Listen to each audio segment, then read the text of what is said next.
Halo, selamat datang di Community TV. Setelah kita kalah dibantai oleh Tottenham Hotspur 1-6, pertanyaan terbesar adalah apakah kita bisa bangkit kembali? Apakah Manchester United bisa balik ke jalan kemenangan lagi? Ya, ini bukan hal yang baru ya untuk Manchester United ya, karena saya ingat banget musim lalu kita mengawali musim juga dengan tidak baik ya.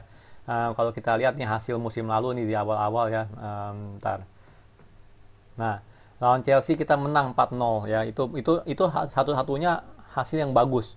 Setelah itu kita seri lawan Wolves ya. Tapi kita kalah lawan Crystal Palace ya, kalah. Lalu kita sama lawan Southampton seri. Ya, jadi untungnya musim lalu sih kita pas lawan tim gede itu kita seri gitu loh, atau menang. Jarang menang sih, lebih banyak seri. Cuma kalau lawan tim gurem pasti kebanyakan kalah atau seri. Ya, lawan Newcastle kita kalah, lawan West Ham kita kalah. Jadi ini bukan hal yang baru ya. Kita musim lalu tuh mengawali musim dengan sangat jelek sekali. Ya, saya ingat banget tuh kita kalau nggak salah terjelek itu di posisi 8. Ya, dan ini nggak beda jauh kalau saya bilang kondisinya ya. Teman ya musim lalu kita tahu kita terselamatkan oleh datangnya seorang Bruno Fernandes ya. Dia datang dari Sporting Lisbon, em, memberikan ya, kreativitas, memberikan mental kemenangan, mental juara ya. Dia memberikan aura positif gitu yang dimana ngebantu untuk naikin mentalitas kita punya tim gitu loh, terutama penyerang-penyerang kita Rashford, Martial dan Greenwood gitu, jadi lebih produktif dengan adanya Bruno Fernandes ya. Nah, pertanyaannya juga adalah apakah Bruno bisa melakukan itu lagi sekarang ya, apakah dia masih ada gitu loh ya jiwanya untuk melakukan itu semua gitu loh, fighting spiritnya masih ada nggak ya.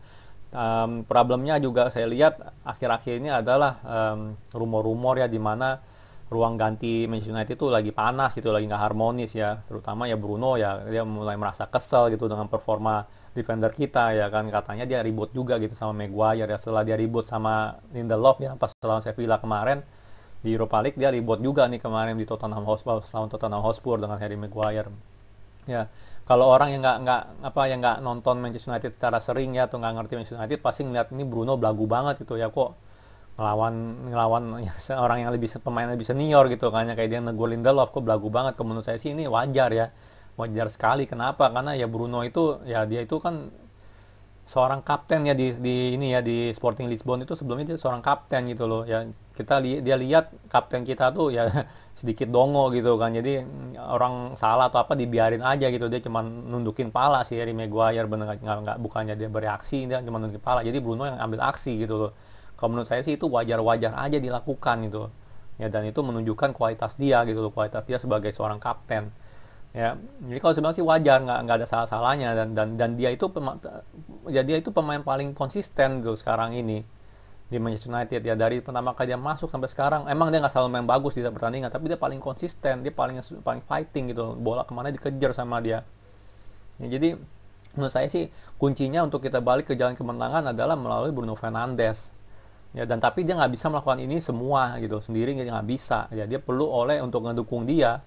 Oleh harus menjaga dia gitu loh ya, terutama yang pertama, yang satu yang paling penting adalah ya, saya bilang Paul Pogba ini udah, menurut saya sih dia tuh harus dicadangin sekarang, nggak boleh dimainin lagi. Dari kemarin-kemarin saya udah bilang kelihatannya Paul Pogba ini lagi nggak fit gitu ya, kelihatannya dia ini ya masih mainnya setengah-setengah ya. Terbukti juga kan dengan rumor Paul Pogba akhir-akhir ini dia bilang dia pengen main buat Real Madrid ya. Dia tuh, dan juga ada si siapa namanya tuh Romano ya, Fabrizio Romano bilang, oh kalau nggak ada COVID mah Pogba udah main di Juventus sekarang ya. Jadi kelihatan banget nih Paul Pogba ini jiwanya udah bukan di Manchester United lagi ya. Kalau saya bilang kalau ada kesempatan buat jual dia ya, itu mending dijual aja gitu loh ya.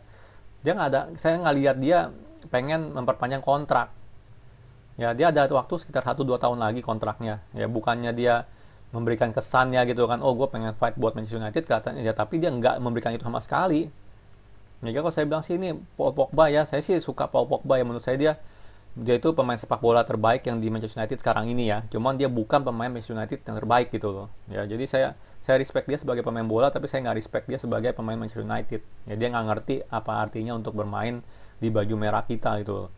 Jadi kalau saya bilang Paul Pogba itu benar-benar harus dicadangin gitu sekarang ini, biar dia ngerti lah gitu loh ya, benar nggak, kalau kalau dia nggak mau main ya nggak perlu mainin ya. Oleh harus berani ambil keputusan itu ya. Selain Paul Pogba pun kita tahu Maguire udah kelamaan nih mainnya jelek sekali ya, dan menurut saya mungkin feeling saya sih mungkin dia sumber masalah defense kita juga nih, karena terakhir saya lihat Bailey sama Lindelof di Piala Kerbau mainnya bagus Ya jadi saya sih pengen lihat sih Maguire dicadangin juga ya. Jadi dua orang itu saya bilang sih penting untuk dicadangin. Kalau masalah De Gea saya nggak, masih tanda tanya deh ya.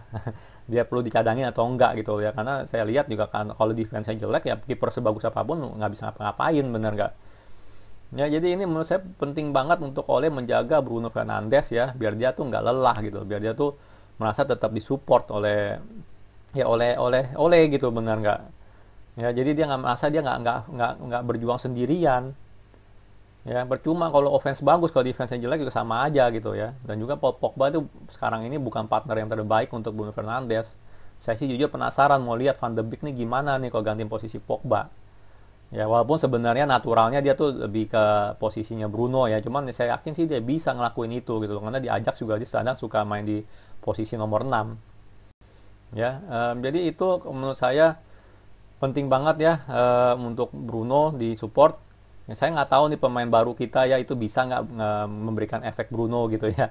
Cavani, Teles gitu ya, atau Van de Beek itu bisa nggak memberikan efek Bruno gitu. Cuman jelas sekarang ini kita harus, ya harus berpatut sama Bruno, untuk dia harus ngandalin Bruno lah intinya, untuk dia membalikan mental juara kita lagi gitu loh, ke sebelum corona kemarin gitu ya. Kalau enggak ya ini bahaya bahaya banget gitu. Kita ada ya, bulan ini bulan yang berat ya, kita lawan tim-tim yang besar semua.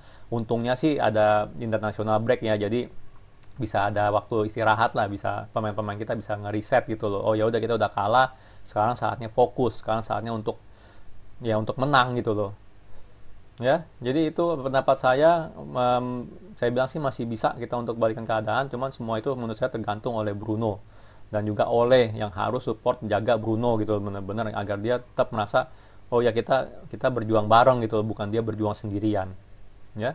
Oke, sekian video dari saya. Kalau suka jangan lupa like, subscribe, and thank you for watching.